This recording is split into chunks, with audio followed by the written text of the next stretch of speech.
Hello everyone, welcome back to my channel. Thank you for clicking the link or thumbnail that brought you here. I am so excited to have you here.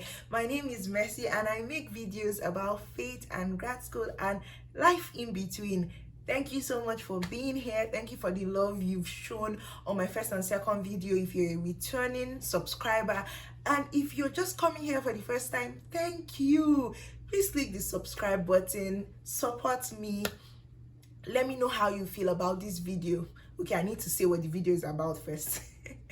So yeah, this video we're going to be talking about money. Money, ego. If you're from Calabar, shout out Ibigi. We're going to be talking about money today. Basically, we're going to be talking about budgeting because we're going to be talking about how to spend money as a grad student. Generally, I think that you can use the tips I'm going to be sharing here for whatever phase of life you're in, but this is really mirrored or narrowed down to a grad student's budget or lifestyle. So let's assume, for those of you who are watching this video who probably have just gotten admitted, or maybe are even already in grad school or are planning to apply for grad school, and they sent you a letter, a very nice letter. They're telling you they're going to pay you so amounts. For the purpose of this video, let's say they're going to pay you $1,000 every 2 weeks. That's $2,000 in a month.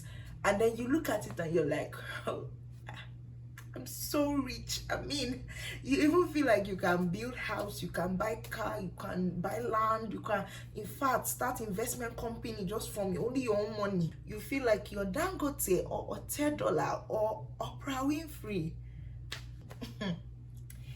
Hello, I'm sorry, but you're not rich. You are broke. You're even almost poor, but we don't want to use such words here.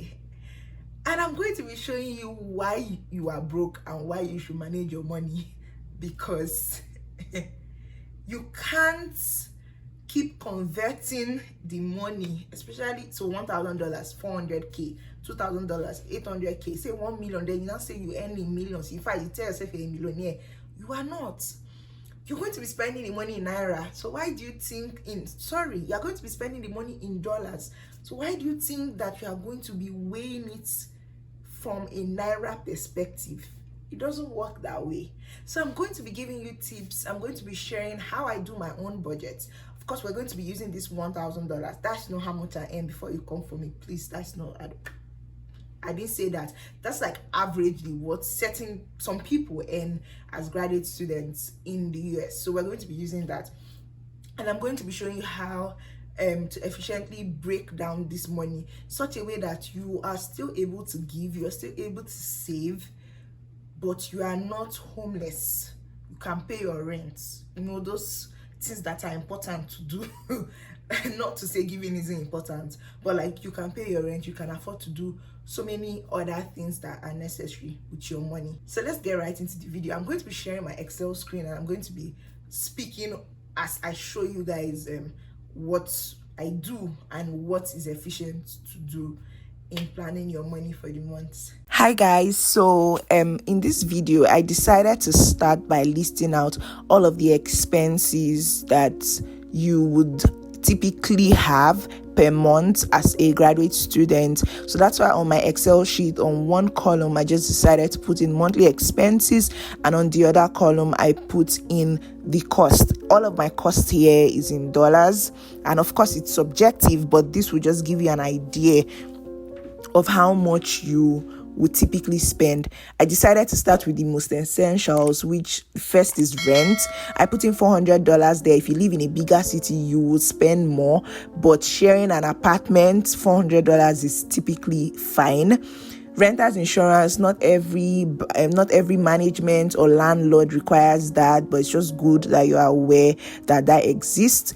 Electricity, this varies between winter and summer. Winter it may go a little bit higher, summer it may go a little bit lower, but generally $50 is fair. Groceries, if you eat more, you spend more, but I think $120 for an average person should be okay. You shouldn't spend more than that because typically in America food is actually cheap. So I think $120 for groceries is fine. Health insurance. So all students are required by law to have insurance, and insurance is actually really expensive. Depending on your school, depending on what you have, you may spend more. But I just put in around $500 there. The reason I did that is you also have some little school bills. Even if you have an assistantship, you may have certain bills like technology fee and whatever that school requires you to pay. You ask for a payment plan and everything may come up to about $500 per month. Then we have internet. If you want to have Wi-Fi at home, especially if you're sharing your apartment, $15 is fine. Car notes. You may not have a car, but if you do have a car and you're paying it in installments, $150, I think is reasonable. And of course, if you have a car, that means you need insurance. So you see, having a car is expensive. So you spend around $40. Of course, it may be more, but averagely, I think that's a good figure to have in mind. Your phone bills. Let's say you're trying to finance a phone. You want to use like a good phone, $50 a month. Some plans there are some good plans for $50 a month that actually include even your internet and text and call. So that's a good figure to have. Apple Music or Spotify. I mean, you have to listen to music, $5. I put in wares and toiletry for $50. You may not spend that much, but just so that you're not looking like all is not well. I mean, if you have credit card bills, that's where that $35 comes in. You may not, but I mean, everybody should have credit cards because it helps to build your credit score. So that's why that is there. And then there is $40 there for gas. If you have a car, it means you're buying gas. So typically that's a good amount, especially if you're not traveling so much. And then if you want to just be a baby girl or a baby boy and enjoy, because this life work no dey finish, luxury, eating out, $30 is a good amount. And then giving. So let's actually talk a little bit about that black tax there. So all of us pay, at least most of us pay that, especially if you're African, you need to spend money. So black tax, $100. And then you have other commitments. For me, I'm a Christian, I give in the church, so putting in $200 there is reasonable. And then let's say you're saving for eventualities, $200 is also fine. Okay, and that brings us to a total of $2,000. And mind you, this $2,000 is really for PhD students mostly, or like if you have a very good teaching assistantship. Not everybody gets to be paid this much. Most people get paid less. But I'm just using this because, I mean, averagely, if you have a good assistantship, you should earn this per month. Okay. Now, the next part of the budgeting is trying to distribute it between the first half and the second half, trying to distribute how much you're being paid or what your expenses between the first half and the second half. Remember, I said you're going to be paid $1,000 every 2 weeks. So that's why I've just copied all of the expense. So for the next part of the video, we're just going to be distributing the expenses.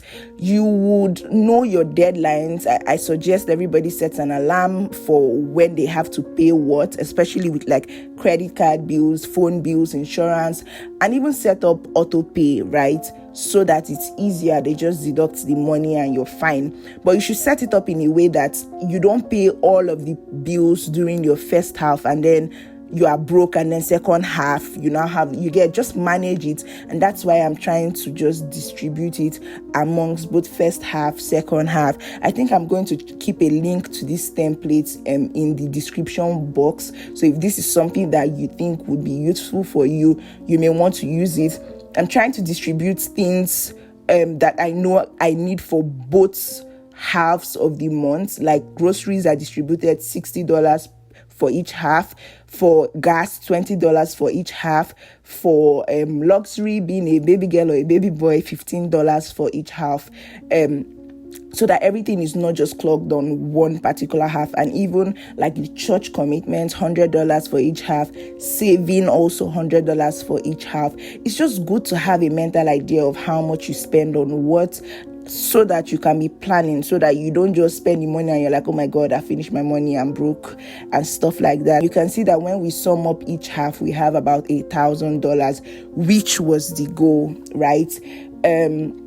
So yeah, this is very subjective. Like I said earlier, it is not it is not one size fits all, but this will give you an idea. Of course, you may not have a car. Many people who come in for a master's may not buy cars. So that means you don't get to pay insurance, you don't get to pay car notes. So you could save up that money, you could use that money for something else, or maybe if your allowance is not up to $2,000, then that will cover up for other bills. But generally, the most important things: your rent, your electricity, your groceries, your health insurance, internet, those are very, very important, and you don't want to slack in paying that. What I personally do is that my credit card pays most of the bills, and then every month I just transfer money from my account to my credit card so that I know that all my bills are paid at least, and then I can pay back my credit card, right? So I hope this video has been useful. Let me know what you think. If you're a grad student, how do you manage your money? If you're just a regular person, do you use Excel sheets? Do they work for you? How do you manage your money? Tell me about black tax. How do you feel about paying black tax? About having to send money home? I would love to read your comments, okay? Thank you guys so much for watching, and I'll see you in my next video. Bye.